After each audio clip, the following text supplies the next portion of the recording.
incontrovertible number one. Eni anom me cheche amonyina. Nyankopon asunje enka Ghana ni bia ohwe sa program we. Na mi say 2020 elections. The president-elect John Dramani Mahama and the president selected by Jim Mensa Akufo-Addo.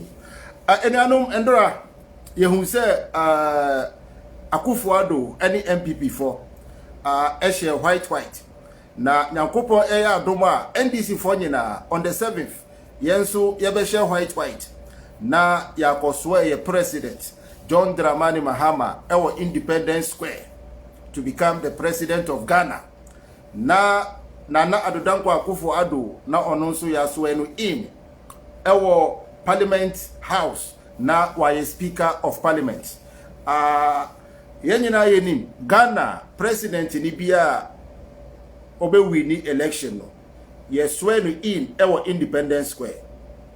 President ni munyina Independence Square ene yeswe obia yeswe ewo Independence Square na kire se we omampeni na kronfo na yehu se omoswe omo in ewo Parliament House no ye from say ye from Speaker of Parliament na wempo kire se Nana Addo Akufo-Addo ono ankasa egie tum se abano wan wini ente ohwehwe Speaker of Parliament instead of the President of Ghana. Eni anom sansan wo hobibri yebeka na ya pension mu information be a free news channel authentic source your station be a friend no Press TV channel be a Iran Press TV news channel authentic news channel omudi information be aba na me ba be read this information no mo hwe am be hu enwane press release me ba be read we enye se obi na eko tena bibi o chrochroye me read ni nyina na mo atene omoka press release no kire se enya no me ba na ye started from the beginning. Okay, yes, see, UN, World Bank, China, and other world organizations withdraw any support to Ghana until president settle any dispute in around the election.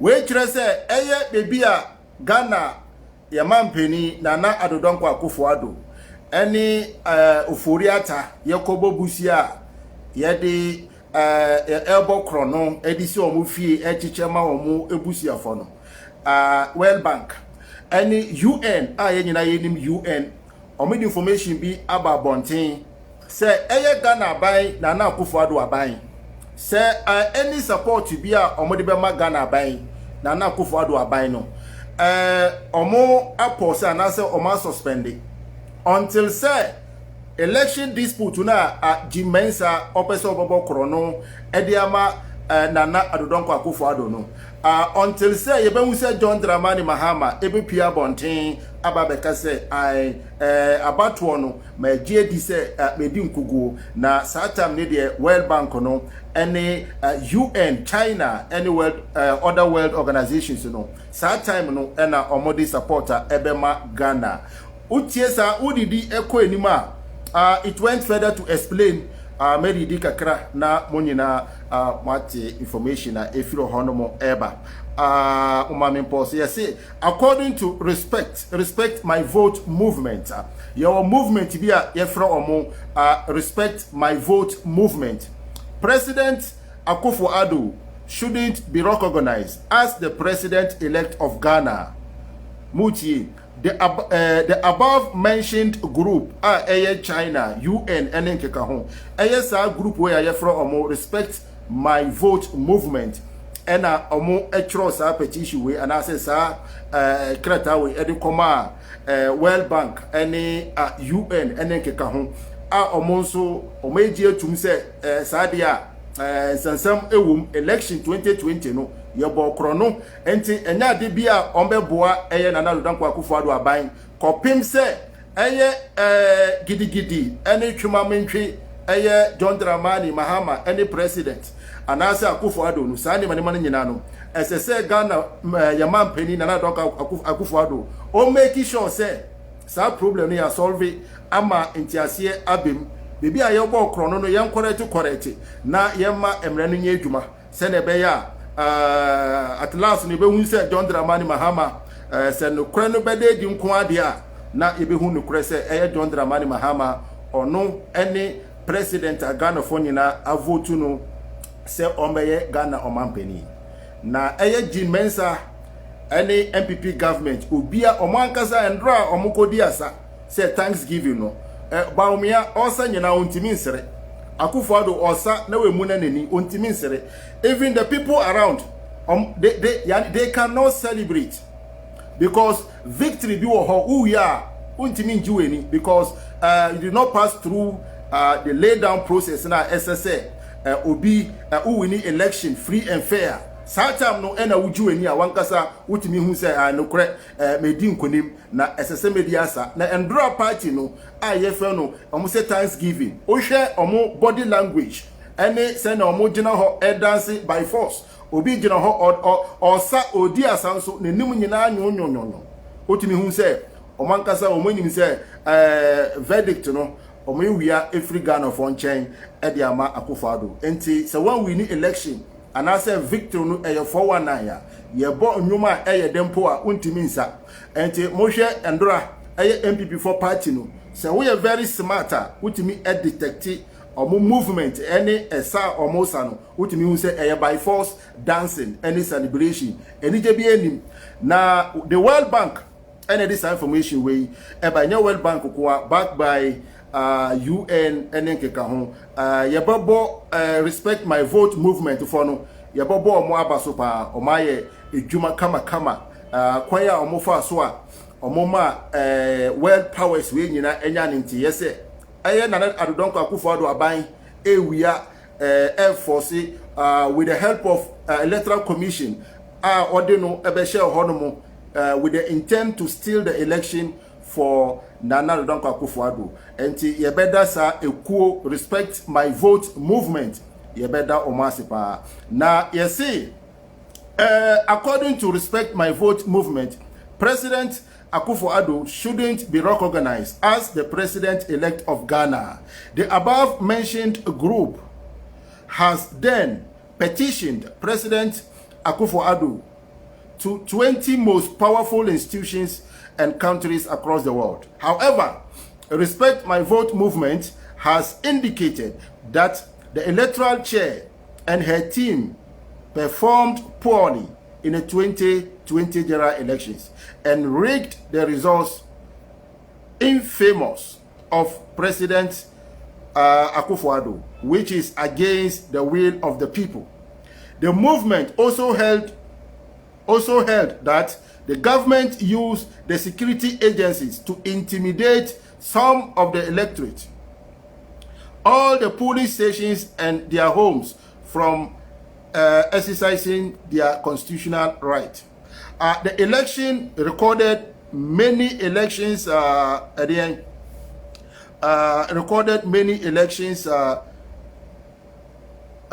various in which 6 people have been confirmed dead and about 12 people receiving treatment. But yet, President Akufo-Addo said the elections was peaceful, fair and transparent.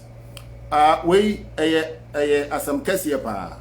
Upon said, baby a wudi be hun say electoral commission, any MPP government Nana Adodonko Akufo-Addo. We are na obi ehun say entro e na omotwa because you hu videos bi a ekire say amafo be yesise wu embinum so aprapra video no eninam social media e wo YouTube e wo bibia na world powers no ekire say upon say omehun say amafo ewuwu a embinum aprapra Akufo-Addo esan eba bontin eba be issue statement say 2020 elections, it was free and fair. And it was peaceful. Now, election a year amount for Bayer 6. Your friend peaceful elections are now. And the electoral commission so appear bounty eba beka say election 2020 a peaceful and then successful.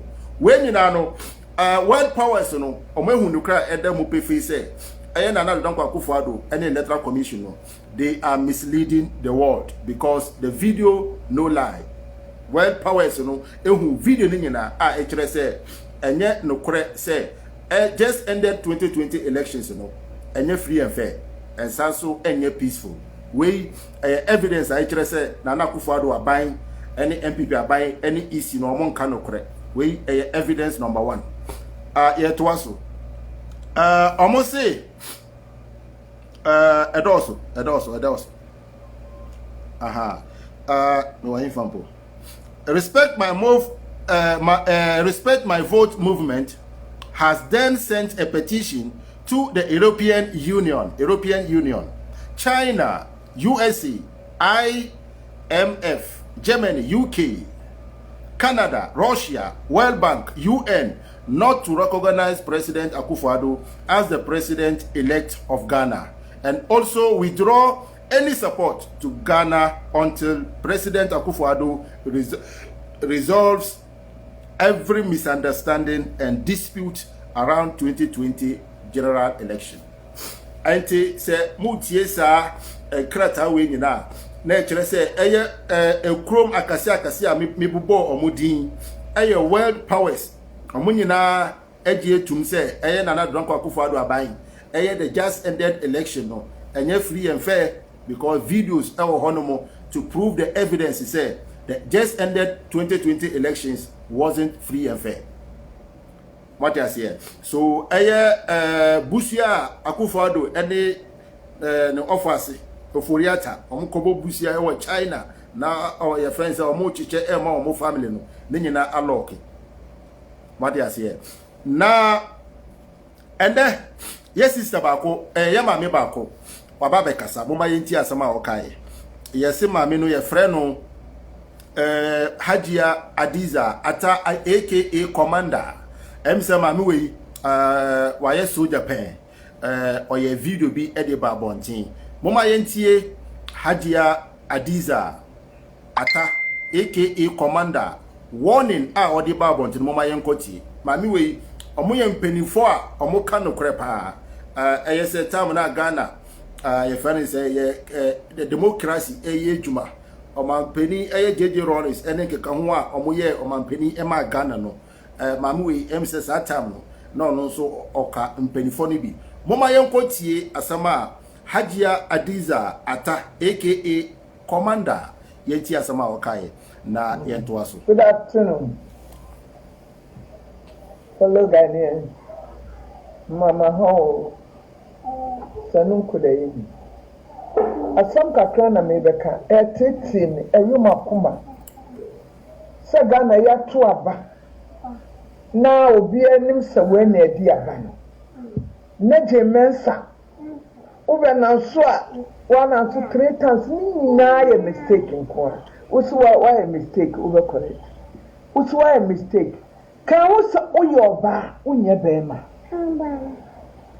uyoba tan etina sam na ye kan first no ko first mate ahofo no kama Kwame Nkrumah pe freedom no kasa freedom so yate ho womo de womo pe freedom Kwame Nkrumah kwati independent buyer no ante bia no e kwaye fa so aye Kwame Nkrumah ku Nyankopon kwane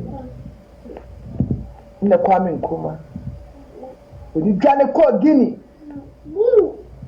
awuraho odi free biase ye ma koda ketekete bomb wo flowers mu na plastic no no nya cancer no de koi me am to me se me ko Guinea me ko Kwame Nkrumah o Guinea asama me kai ye pe Ghana ye o Ghana ye kraba fesisi nti mumma Ghana ye nya peace mo sorry anu ma pega mo nsa we want peace television station na mo sorry I want peace we pray for peace one show and now when we hear kuluru e bribe I want peace e ye boni You one piece. Eh? Peace council more here. First 208. Mutim Bekasa. 16 Mutimi Kasa. Now where I don't tell Mutimi Bekasa. We are peace council no. And I'm a stomach council. One year peace council. Nkagana, baby Edruno. Nkanyani.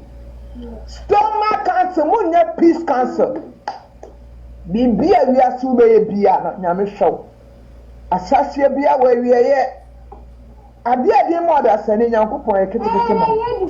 Because she radiant when I'm say on the 30th I hear kon, when I'm about cardiac this Nakuma. Mama, Jedi again correct, baby at the home of Ghana as to the other. One piece. Come, Mammy Cabra, Momo no. I didn't tell Mammy Castle. Momo Basse, Mutri quite today. Backwards never. You're quiet him. You're pink quiet him. You're pink quiet. Adan Ghana unkwa Diana. What Diana why to trust them? Ana Ghana konya ya si efi akonya. Enya hindi. We are here, ufi akonya. Ubedi akopim so obewu no obi abefa. Na Ghana de ya trase. Eno ya donko obi atimitri. Ahifo de omo peace. Won free wi asia. Won timi jena konya. Na Ghana konya de doesn't belong to anyone. Obi a Ghana ni be botu ama no wono na ese otena me catch everybody anyway. Your mama will come and still. Obi president of Ghana. And this is what I'm sorry. And you may know huna. Who come now about him kumbio? Who tim kumbio? Who tim na makasane? And you may know huna. Sankia huna manka 2016 kamamo. We want peace. Come Mammy carry a momo near Tiatia. Into your handy over my come. Your best Ghana. I don't do so. Over to your tinting. Shia! Ghana now, dear. And now, dear, now, dear China. And Timmy, now, dear, doesn't belong to you. And dear, in Quadano, Ada, what's some for the bread? Jumana with him. Free education, we have a bread. One so we are. Huh? Now, it's a son, and now we answer, this Kabum, baby. Hey, Uncle Segba. They said they're Patapani, and sit that Yamibe Diamandis, and this will be answering no more pie. And this in the Camonibia, Ubapaya, whatever the Guamo so. Whatever the Guamo so. Christians, one pie, Obia Mampire, so on the 30th, Yakupon Bediama, inshallah. In the name of Almighty God, your mama is going to win hands down. Obed J. Ephraim will send back. Now, I'm saying, and Yamu Patapana be saying, your mama is chair baby. Name of your mama, Wabutan and Dawson. Who are trying to do? When you have a tank at 2016 card, the man, when the man who are doing it, so what Charles say, yes, that's what Buada. What Buada Yamaka, Obia Yamaka, we are a boko. What Basaba Sagana, we are a boko. Yet, dear, no other Bidao, Unyamina Kuamay. Dear one boss soon assassin, the chin, you must assassin, be anyone. And this a woman pie, they bay. Madam, who said, da. We who said your mama will win the dada. But I know said them, or said your mama really. I don't know much about him, I mean to me, Nana. I'm dying. Though I would turn doors to the door. Young Prim, I wouldn't name da. Inshallah. Why we need to do a konya? Salam alaikum. Namina Montina.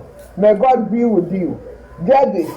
Yankopon come na de mbehunu no monka no kura nadi na Ghana yenya peace. Bye to you all. Admin for more me page Dr. Hajimola page. Obi a obedidi obi atem bia mo block no because program we are ye no ye ndidi obi atem.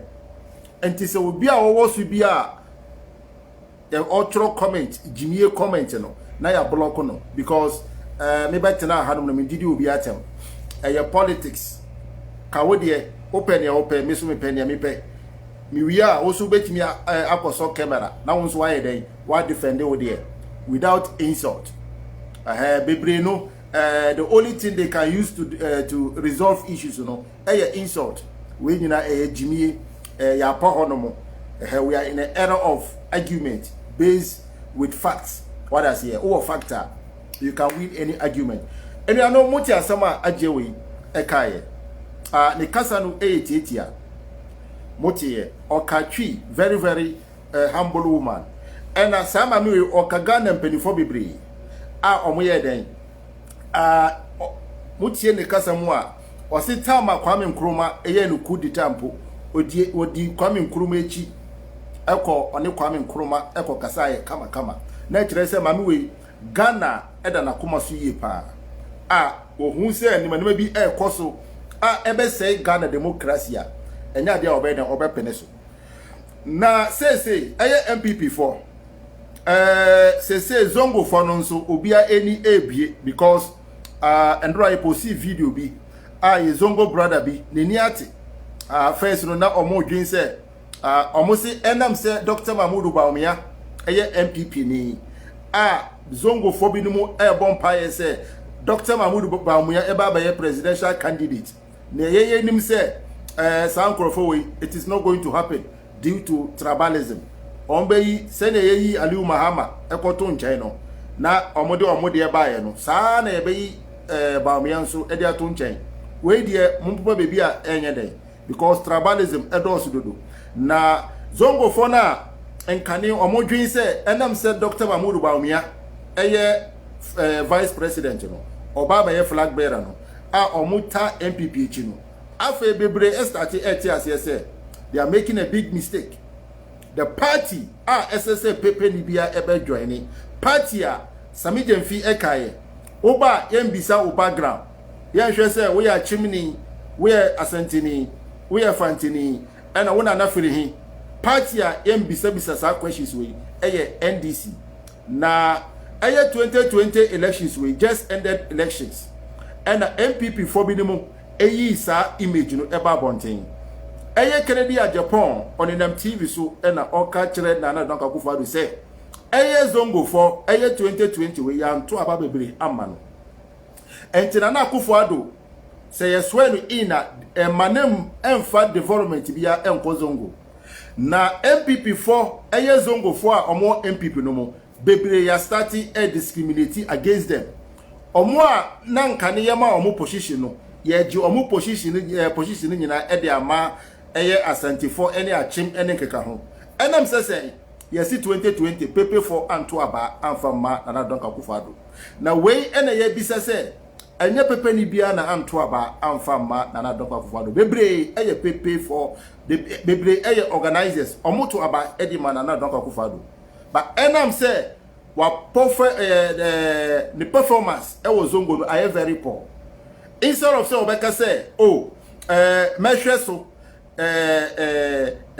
ono Canada Japan kasa ese so obekasa no eni say Nana Donka Akufo-Addo hwe na sisa o policy towards zongo no say ebia first no na zongo ministry wanya hwe amazongo fo hwe kwaya obefa so wo second term yi say Islamic hospital so anase Islamic university so anase new approach to zongo sene be ya come 2024 no zongo for na ya nya omo anto aba amaye 2020 no next 2024 no ye benya zongo for ato aba amaye wan kanisa o ka kire president Nana Donka Akufo-Addo say zongo for anto aba ama MPP so na ni ile free say zongo for be vote in favor of MPP we a capital punishment moma yentie zongo ni bia afe na zongo for etias say sana MPP party no enye party bia SSL omode omakoma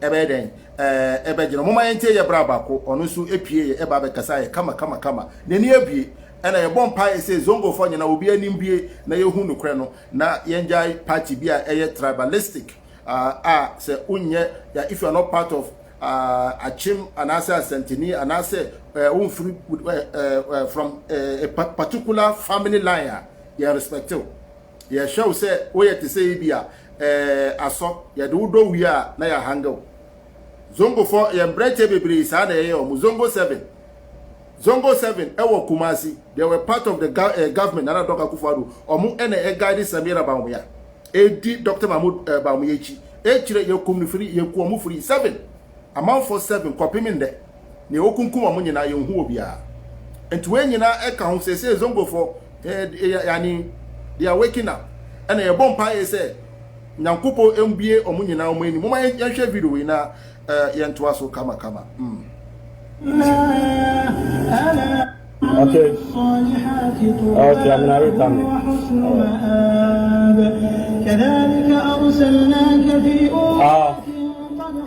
Hello.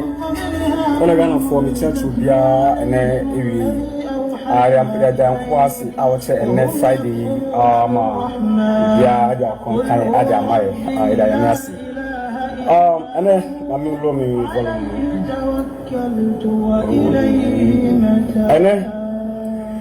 and then we more some the crowd me to social media I just I'm saying our media also. Okay? We are so me cause the crowd issue so. Yeah. Eku enye ne papa for dia. And the MPP enye ne papa for dia. And the MDC enye ba for dia. But asantefo mu na mubu ben say, mu na mubu ebe bi say. Bibia ne kwa ewo no. Si amfa nto a eden efrito. Enti mumfa no kra emfa nto bibia ewo. Yes. Let me cast on say. Me MPP ni me full MPP fan. And I'm say organizer. I'm about to share videos from me. And then ankasa no. Instead of nititi, ye titi some be brave bets. Because of I don't my party no MPP no more. Ye adwin ada freso. But na kin system I want no say it me there. E for tribalism. Ankasa MPP. But although I do party no ye adwin ada fro but this time around there I say in some I can e for tribalism no in fa no kosa. I don't tell me case me see. Me vote man na ado say wondi abano because me MPP ni full MPP. Me term evidence am di vote to ediama na ado. Na mo say enye me di bragging na me to no ma me MPP and say me MPP ni. Election I win. Me throw me shadow no problem more. I'm not just on bet me when I see there. A glass no. Okay, all right. Ana MPP no enye asante fofo dia ana enye nta fofo enye number 1 me ka snap because ene etena semti ona ma tale ajama na Adonko Akufo-Addo our excellency minie entena ma ka snap no I hope say enye ena da mana na no me obia no me de ma no ma fama dwamama because na say me photo about na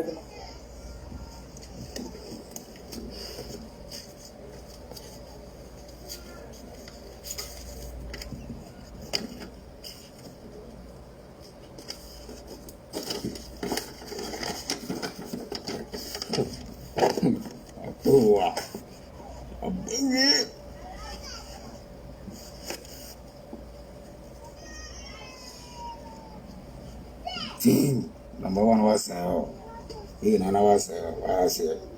you to organize an ekasa.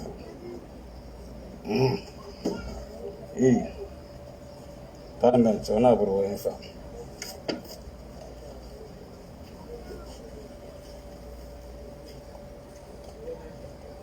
Okay, asa.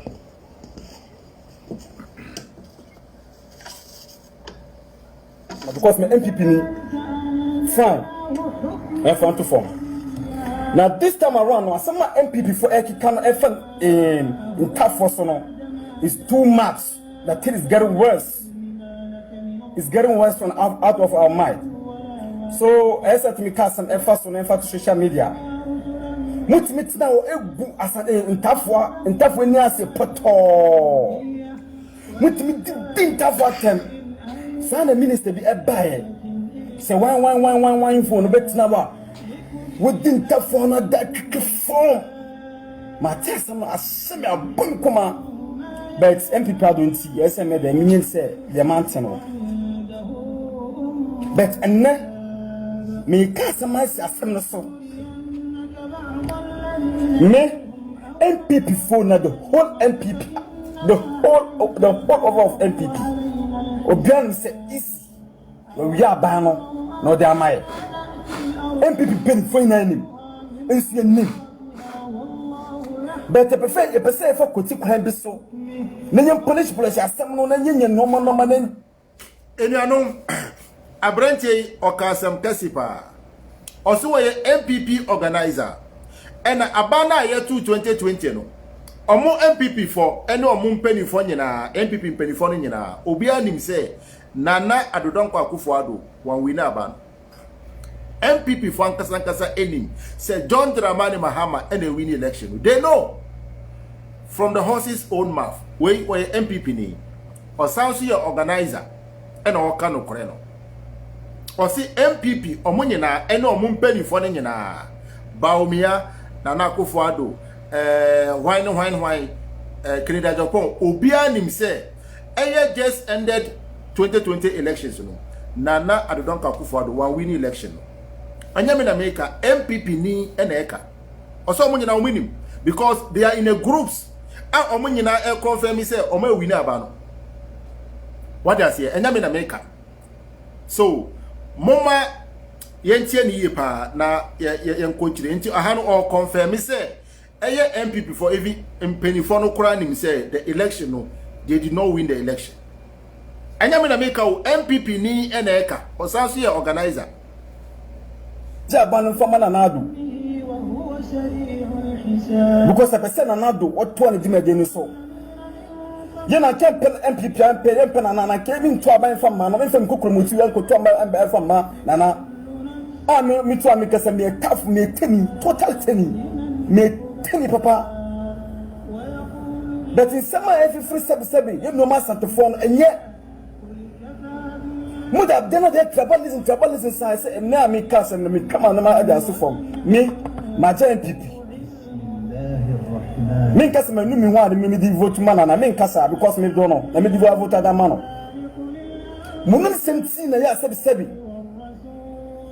ya cast man na cast ma cha sama da tiamo but no me bo no ma ekosa party no ma esa mo hwe na nkan wasem ana party no enye MPP for what party Enya santefo kwa party Kennedy Japan asama a be fusa wo Kennedy Japan if one mo catch say asantefo asante jin kwana e voto amadi adamana na asante kwana ma voto adamama nana asante jin vote na ma nana eya abato no wana catch o Kennedy Japan wana catch o bonya nothing bonya state in Ukromo no amofae mpepeso be bia antafo no ma MPP fae na sabe no be no wan ma wo kan sa no it me one at the moment no my MPP me catch him piffing I never ever vote for MPP again in my life because ya kaya domitia since I won collide the party tisa kakanka krasa up to now me since I'm voting about for NDC that but right now in the moment media from today and the day to price saying and then say 20 and then say and the day price I'm here and then 25th enianom kasa no tintin ni tietie nyina ne say MPP for Zongo for bebre now omo afei omo start a wake up because Zongo for bebre is supporting MPP no it is because of Baumianti and Zongo for bebre is supporting MPP what does here and said 2024 say MPP for a mistake now omodi another candidate not Baumia I think say that will be the collapsing of MPP because most of the Zongo any and tough one everybody will surrender because Baumianti and the paper for Bibri ADMPPH. And a minim pefe say minim adekura yede aliu mama. The only higher hierarchy within the MPP are pepe ni ubetimi eduru any vice president. President there were audios or honum MPP penifo omusi yani friends intending on DNA.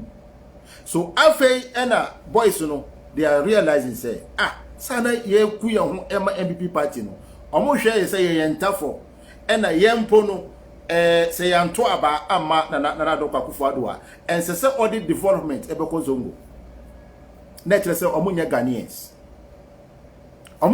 ana just because omanto aba ama na do kwakufo ado ye advise president ni say emane mfa development bia enko zongo. This is MPP. NDC ni ben ena wo hu say wa ba bontin ababe didi intafo atem speaking against zongo. NDC ni ben John Dramani Mahama nkasa ye friend ntani so ye pepe ni o ye ntani sana ye friend so obi a ono nkasa no mo friend say o ye ntani wo seden yo ono so ntimi nsan criticize intafo. But look at what is going on. So netinti ani netieti anyina ne say Ghana for evoti Emma John Dramani Mahama. Ena sanka Nana Doka Akufo-Addo enim se ono wi na abana. Anka tam na JM eka say yenya independent auditors no. Anka obey because uno obi na eko ena oka kire o say Mrs. say something went wrong. Mama yefa independent auditors. Ti say uno obi ena eti dem ena usika ayira. Usika na ayira no. Ena uka kire nipa ko ni say ma yanko friend nipa foforo na on be se chi yenyina. Na ba ku say mempene ema wonko fa nipa abontimba. Emba be se chi. Enyanom ede na obedwe. Na kire say nipa na on pese be se chi no. Ona owi aba no. Ni on pese be se chi no. Ona owi aba no. Ana ona owi asika no. This is exactly adia ekoso. Say MPP enim said they have nothing to hide. John Dramani Mahama eka say for independent auditors no. Easy. Onko famra because Akufo-Addo enim say abano say kofa auditors for Russia mpoa. Ono an obedi nkodi. But also one penny. So this should tell you say there is something wrong somewhere. There is something wrong somewhere. And mama na okasa ye fence video ni ye say ajefa ti o seden muti nsensama okaye o say we ase nyina obi ehun say John Dramani Mahama ena win election the whole world obi anim obia enim say Ghanaians voted against Nana Addo Akufo-Addo. They voted for John Dramani Mahama and Akufo-Addo essence say Ona hotel kunja so ona o control military even Supreme Court judges no ono na wode wo eko honom so he has influence over the military over the court Supreme Court enti na sam no buy no go to court MPP for ankoye party kopim da na omu say NDC for say omu party afa no omu koye party because omu nim say bebi a NDC for kono ohonom they finished there already. They corrupt there already. They've already made the place say NDC for bar munyani say. Enter NDC for ekasa omuko court da MP before anya party bia. But omunyani nti say NDC for court no. They came out dancing and drinking champagne. Because omunim say be beer ye the case no kono. They've already compromise with the court, Supreme Court. The weird Supreme Court, and the MPP. And a lawyer now over the case, And you na Nana Addo Akufo-Addo, or no lawyer no agreement is say, or the no Speaker of Parliament. No, Obia you Speaker of Parliament, as I say MPP, Ebenya majority, and Sana Speaker of Parliament. And a one obedi assembly. And to over the assembly at the NDC. Now, sa position now as Speaker of Parliament na wenyana. So with this, you know, you are corrupting our dream. Say one obey your friend is Speaker of Parliament, and one obey the case, you know. So indirectly, you catch and say the ball is in your court. The ball is in your court. So open say obey Speaker of Parliament and then make sure say case now NDC for you na to change the parliamentary results to become majority in parliament, you know. Naturally say one lawyer no Supreme Court judge, you know, position onya. So say open sa position now, make sure say case be NDC for Edebebano. Obey NDC. So even Akufo-Addo yani say obe propose say obi a obe the NDC for case, you know, and o choose say obe Speaker of Parliament. This should tell you the kind of corruption, any conspiracy, and I say collaboration between Akufo-Addo government and the Supreme Court. And I say I things and some baby. Soldier penny for or more barras.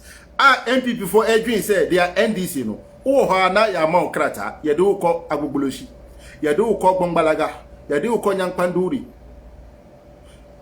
Soldier ni bia ye hu say you are NDC, you know.